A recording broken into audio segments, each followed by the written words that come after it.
নমস্কার বন্ধুরা, পায়েল কিচেনে ওয়েলকাম জানাই। আর আজকের ভিডিওটি খুব ইন্টারেস্টিং হতে চলেছে, তার অনেক কারণ আছে। প্রথমত আমি ক্যামেরার সামনে ফার্স্ট টাইম আসলাম আর আমি খুব নার্ভাস, তার জন্য ভয়েসটা আমি ক্যামেরার সামনে এসে দিইনি, আমি পরে অ্যাড করেছি। আর আপনারা সবাই ভাবতে পারেন আমি এটা কোথায় চলে এলাম। আমি চলে এসেছি আমার গ্রামের বাড়ি, মানে আমার শ্বশুর বাড়িতে। আর এখানে আমরা সবাই উনুনেই রান্না করি, তো আজকে আমি উনুনেই রান্না করব আর আপনাদের দেখাবো আমি কি কি রান্না করি। তো ভিডিওটি লাস্ট পর্যন্ত দেখতে থাকুন। আমার শাশুড়ি মা সমস্ত কিছু আমাকে গুছিয়ে দিয়েছে, আমি এখন সেটাই রান্না করে নেব। দেখুন এখানে পাঙাশ মাছ নিয়ে নিয়েছি, তো এইগুলো আমি রান্না করব, পুরো টাটকা সবজি। তো আমি এখানে প্রথমেই উনুনটা ধরিয়ে নিলাম।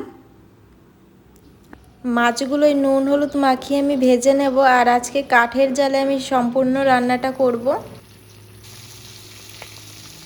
মাছগুলো আমার ভাজা হয়ে গেছে, ওই তেলে এখন আমি কাঁচকলা দিয়ে দেব। তো এটা কিন্তু আমাদের গাছের কাঁচকলা। তো কাঁচকলাটা দেওয়ার পরে এখানে আমি স্বাদ মতো লবণ দিয়ে দিলাম আর হলুদ দিয়ে দিলাম। এটা কিন্তু আমাদের বাড়ির ভাঙানো হলুদ, সেটাই আমি দিয়ে দিলাম। দিয়ে আমি ভালো করে ভেজে নেব। আমার ভালো করে ভাজা হয়ে গেছে, এখন কয়েকটা কাঁচা পাকা লঙ্কা আমি দিয়ে দেবো, দিয়ে আর একটু ভেজে নেব। এখন আমি ঝোলের জন্য জল অ্যাড করে দেব। যেহেতু উনুনের আঁচ, তার জন্য কিন্তু ঝোলটা বেশি দিয়ে দিয়েছি, আর এই আঁচে কিন্তু ঝোলটা শুকিয়ে যাবে। তো আমার ঝোলটা ফুটে আসলে আমি এখন মাছ দিয়ে দেবো। অল্পই মাছ ছিল, তো সেটা দিয়েই আমি রান্না করব আজকে। আর পুরো সিম্পল তরকারিটা আমি রান্না করব। এখন তরকারিটা উঠিয়ে নিয়েছি, এখন আমি ফোড়ন দেবো তরকারিতে। তার জন্য একটু রাঁধুনি আর জিরে আর একটা তেজপাতা দিয়ে দিলাম, ব্যাস এইটুকুনেই আমি ফোড়নে দেব। দেওয়ার পরে এখানে আমি ভাজা জিরের গুঁড়ো দিয়ে দিলাম। আমার সিম্পল কাঁচকলার তরকারি হয়ে গেছে। এখন আমি কড়াইটা ভালো করে ধুয়ে একটু সর্ষের তেল দিয়ে দেবো। এখন আমি কচু শাকটা করে নেব। রাঁধুনি দিয়ে দিলাম আর কয়েকটা আমি থেতো করে রসুন দিয়ে দিলাম, একটু বেশি রসুন দিয়েছি, আর একটা তেজপাতা দিয়ে দিলাম। দিয়ে এখন কচু শাকগুলো দিয়ে দেবো। দেখে মনে হচ্ছে অনেক আছে, হ্যাঁ অনেক আছে, কিন্তু এটা রান্না করার পরে কমে যাবে। তো এখানে আমি একটু লবণ দিয়ে একটু ঢেকে রেখেছিলাম, এখন একটু হলুদ গুঁড়ো দিয়ে দিলাম। আর এটা ঢেকে ঢেকে আমি রান্না করে নেব। আর কয়েকটা চেরা কাঁচা লঙ্কাও দিয়ে দিলাম।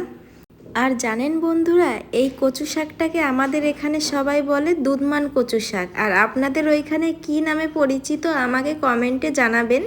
কচু শাকটা হয়ে গেছে, এখন আমি সামান্য একটু চিনি দিয়ে নামিয়ে নেব। আর আমার শাশুড়ি মা আমাকে কয়েকটা সজনে পাতা এনে দিয়েছে, তো এটা ভালো করে ধুয়ে দিয়ে গেছে আমাকে। তো এই সজনে পাতার আমি বড়া বানিয়ে নেব। তার জন্য প্রথমে আমি সজনে পাতাটা সিদ্ধ করে নিলাম, আর নুন হলুদ কালো জিরে দিয়ে দিলাম, আর এখানে 2 চামচ বেসন দিয়ে দিয়েছি। তো বেসনটা দিয়ে একটু মাখিয়ে তারপরে আমি কাঁচা লঙ্কা দিয়ে দিলাম। কাঁচা লঙ্কাটা দিয়েও ভালো করে মাখিয়ে নিলাম। এখন কড়াই গরম করে রিফাইন্ড অয়েল দিয়ে দিলাম। তো আমি বড়াগুলো এখন ভেজে নেব। আর আমরা অনেকেই জানি যে সজনে পাতা খাওয়ার অনেক উপকারিতা আছে, অনেক গুণ আছে, চোখের জন্য ভালো, আরও অনেক কিছুর জন্য ভালো, শরীরের জন্য। তো আমি এটা বানিয়ে নেব। একবার আমার এই রেসিপিটি ট্রাই করে দেখতে পারেন, আশা করি খুব ভালো লাগবে। বড়াগুলো উল্টে পাল্টে ভালো করে ভেজে নেব আমি। তো বন্ধুরা, আজকের আমার এই গ্রামের এই ছোট্ট ভিডিওটি যদি আপনাদের ভালো লেগে থাকে, তাহলে প্লিজ একটা লাইক কমেন্ট আর সাবস্ক্রাইব করে দেওয়ার অনুরোধ রইল। আর আমার এই ভিডিওটি লাস্ট পর্যন্ত দেখার জন্য সবাইকে অনেক অনেক ধন্যবাদ। আপনারা সবাই ভালো থাকবেন।